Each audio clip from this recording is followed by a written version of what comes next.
Hello, this is the RPG Pundit, the final boss in Internet Shitlords. And today I'm going to do something that you don't hear me say too often, which is to say that I might have been wrong about someone. But this is a very important thing for us all to keep in mind, I suppose.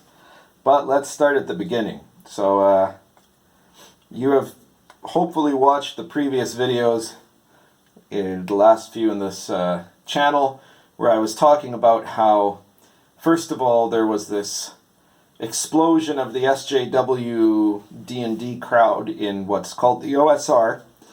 The OSR is the old school Renaissance, or old school revival, or old school revolution, depending on what you look at it, which is a design movement to create games that are based on the original D&D rules, but have interesting and fascinating kind of variations and new takes on it. These are both OSR games here, and there are many more. And there's I did a whole video about this, so look downstream there in my playlist, and you should find one that talks about how the OSR is revolutionary and will change the way you game, because it really will. So anyways, the OSR was this design movement that was has a number of luminaries, and one of them, James Raggi, ended up doing I got my cat getting in the way here, ended up doing a picture of himself with his game called Lamentations of the Flame Princess, and with Jordan Peterson, who has nothing to do, as far as I know, with old school gaming, but I guess they were just at the same place at the same time, and Raggi decided to get a hot photo, and obviously the gaming left went insane, right? One of them was a guy named Stuart Robertson, who, as you'll know in the other video that I recently posted, was the designer of a popular OSR logo. Neither of these books have the logo, but you can see it in some books and a lot of websites. And he had been hand-wringing over the fact that, there's this evil right-wing influence in the OSR, and then he decided, after my co-host on Inappropriate Characters, Venger Satanis, did a blog post coming out as a trans alien. And if you want to know more about that, check out the latest episode of Inappropriate Characters, where I kind of interview Venger about this. Oh, here's my other cat. I kind of interview Venger about this, and I challenge him, I call him out on it. Hey, what are you doing? I called him out on it, and asked him some tough questions, but also kind of, we investigated the whole subject in a way that I thought was not, I wasn't being softball with him, but that was also not being just, accusatory. So you should take a look at that. It's on it's Inappropriate Characters. If you haven't seen it yet, you should get on that channel and subscribe to. We do about one video a month at present, and it's me, Venger, and Grim Jim, talking about all the OSR, not the OSR, the D&D and larger role-playing hobby controversies and news. But anyway, so Venger did this blog entry, and Stuart Robertson said, well, that's the last straw, and he withdrew the right to use the OSR logo, and it caused this big blow-up, and there was this conflict between him and me and various other people that were basically pointing out that, these guys are douchebags, and that, they were calling us Nazis, because, we don't vote the way they want us to vote, and we don't think the Orange Man is bad. So, all of this is fun and games, right? But the end result of this, I think, was that Joseph Block, who is the owner of the OSR Google Plus group, which, if you're listening to me and you don't live in this world of, role-playing designers talking about stuff, you're like, wait, Google Plus exists? It does exist. It's shutting down, but it still exists.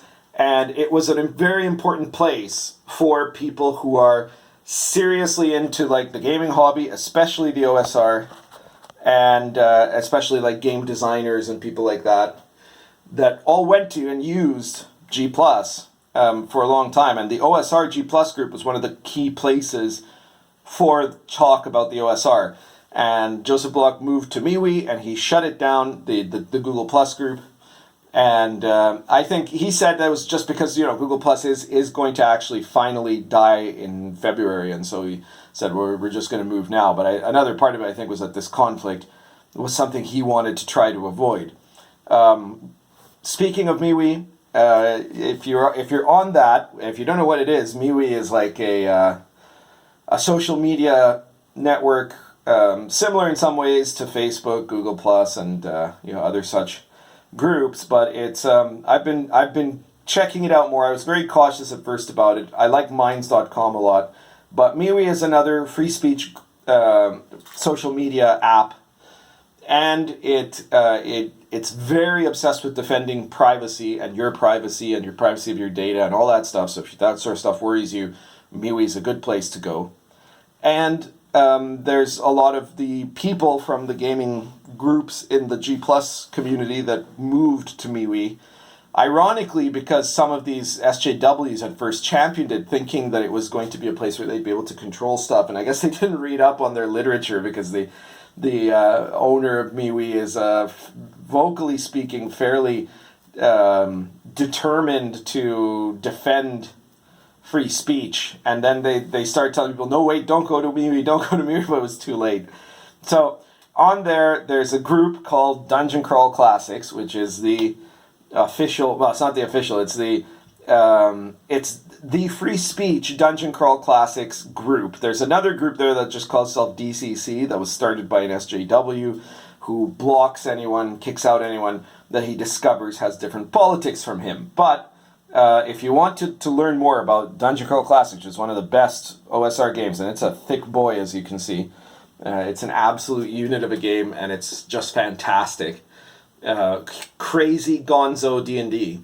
And you're on MeWe. Look for fully spelt out Dungeon Crawl Classics in the groups, and you'll be able to get some excellent conversation about Dungeon Crawl Classics. So with that little commercial break, by the way, MeWe isn't paying me anything, and neither is Dungeon Crawl Classics. Getting back to the story here. The point is, at that point, you had another group that got started on Google Plus by the SJWs that called themselves the Honorable OSR, which just sounds absolutely horrible. It sounds just positively Maoist, doesn't it? Like it's the, we're the loyal followers of dear leader. We're the true and faithful, diehard Marxists or something like that.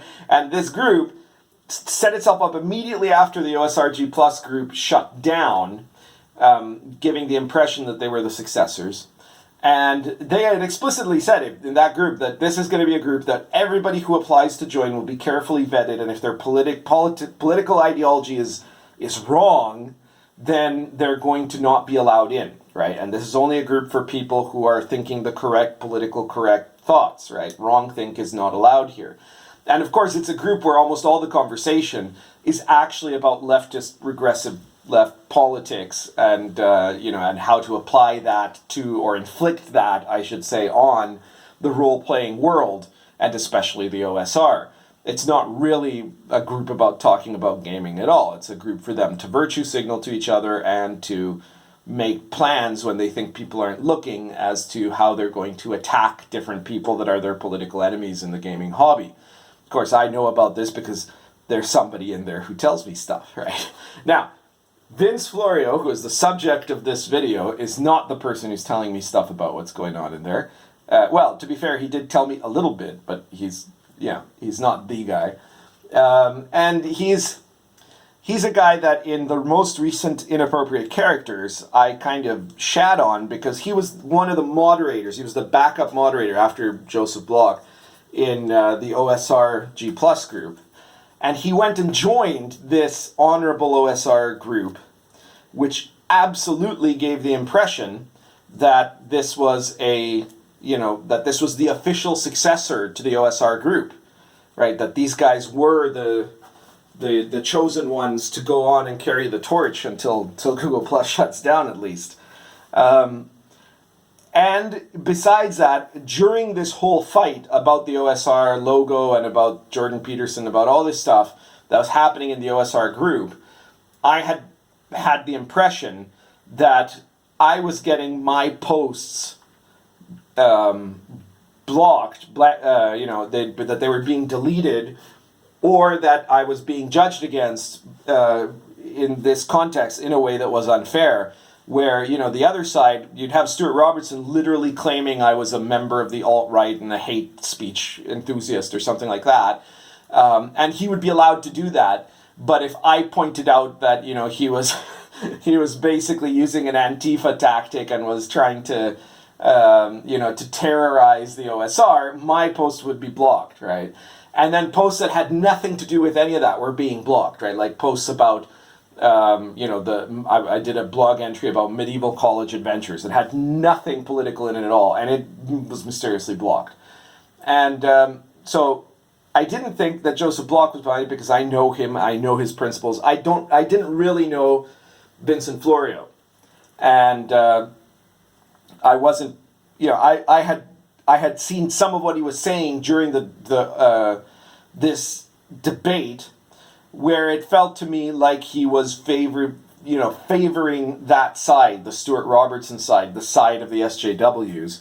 And so I assumed that he was the one that was kind of really pulling the strings in the G Plus group at that point, and was the one that was blocking me. And then, of course, he goes and joins the Honorable OSR group, which are, the SJW guys. So I was pretty certain at that point that he was one of the problematic guys, right?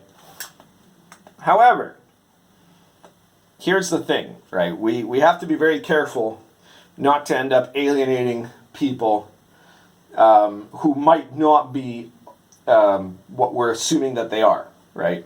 And at one point, Vincent Florio, after the Inappropriate Characters video came out, instead of doing what a normal, what an SJW would do, which is to condemn me even further and I don't know what, try to get me banned, all of that sort of stuff, he approached me in a private message and asked that if we could talk. He said that he thought I was misunderstanding him. He wanted to have a dialogue with me. And so here's my position. If you want to have a dialogue with me, I will have a dialogue with you. That's always what I'm going to do, right? I'm going to be willing to hear you out.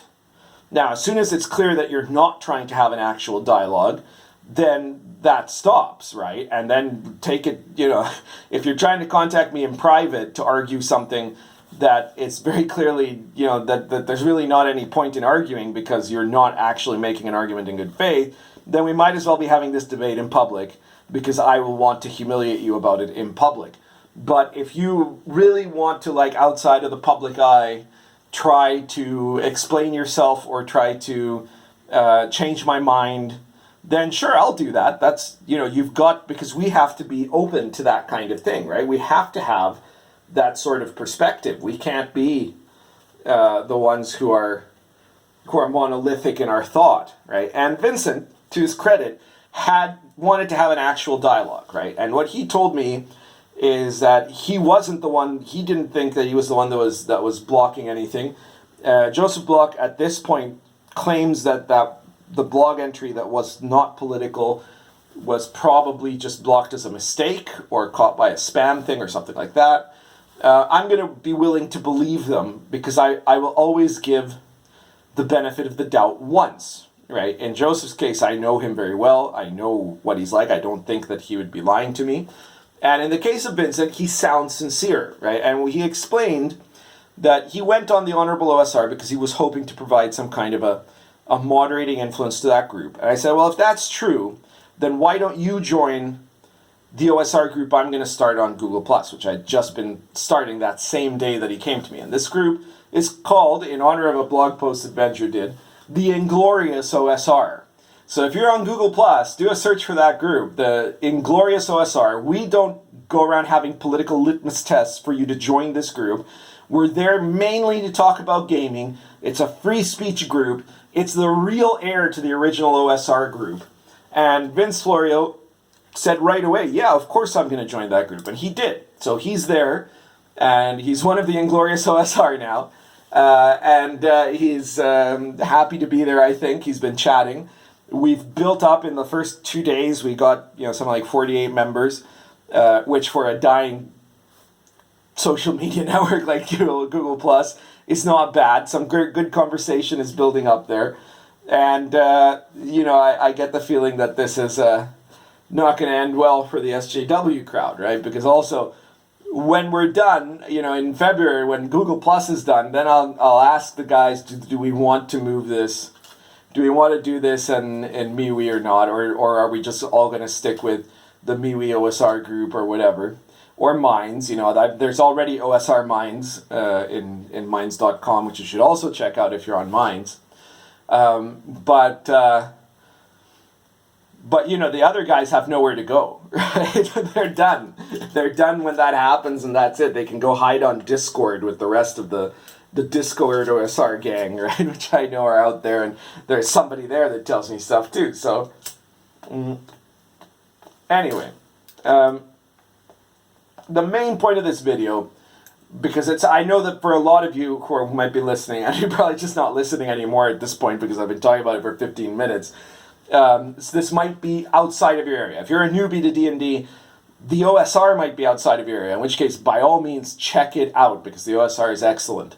And, of course, the debates that happen within the OSR movement could be outside of your reference. I don't expect to get as many views for this video, but if there's one lesson in this video that I can tell people, it's be willing to offer people the benefit of the doubt.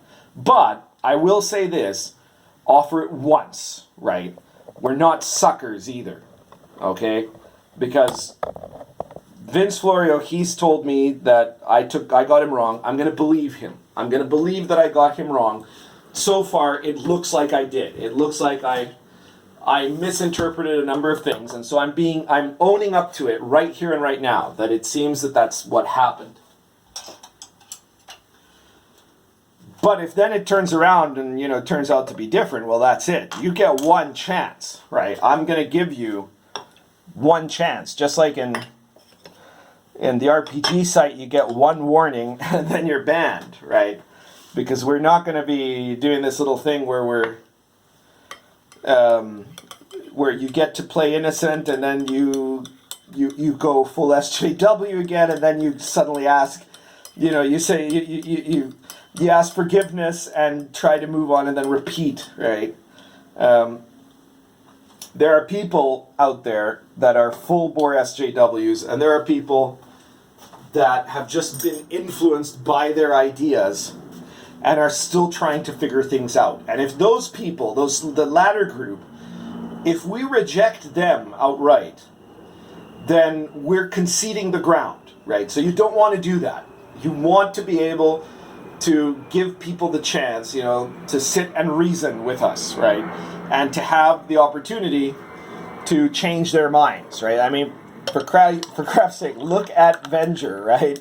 Here was a guy who in 2016 was a fierce and angry Hillary voter, right? He was a dude that was literally furious on the night that she lost, right? He immediately bet me $100 that Trump isn't gonna win re-election, right?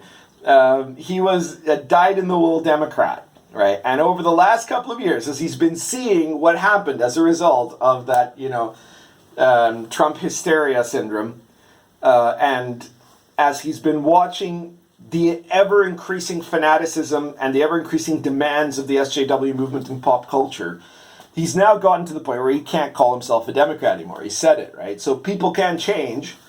You have to give people the opportunity to present themselves, and you've got to make sure that you don't make any mistakes in what you assume about them, right? But if you do, you just own up to them and you say, okay, well, I'm sorry, and I'm going to give you the benefit of the doubt. So that's what I'm doing right now with Vincent Florio. And I'm very glad that he's one of the Inglorious OSR now. Check out that group. And we're going to see where things go from here. So that's basically it for today.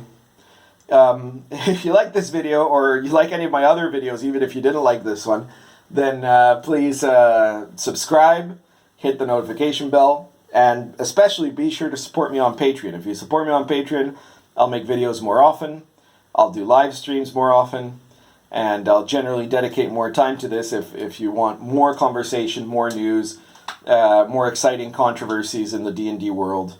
Today I could have talked, for example, about something else like the ridiculous influx of non-human player characters in 5th edition games. You know, if you look at Twitter, it's as though everybody is playing some weird, you know, orange or purple or blue thing, and you know, humans, what the hell are those, right?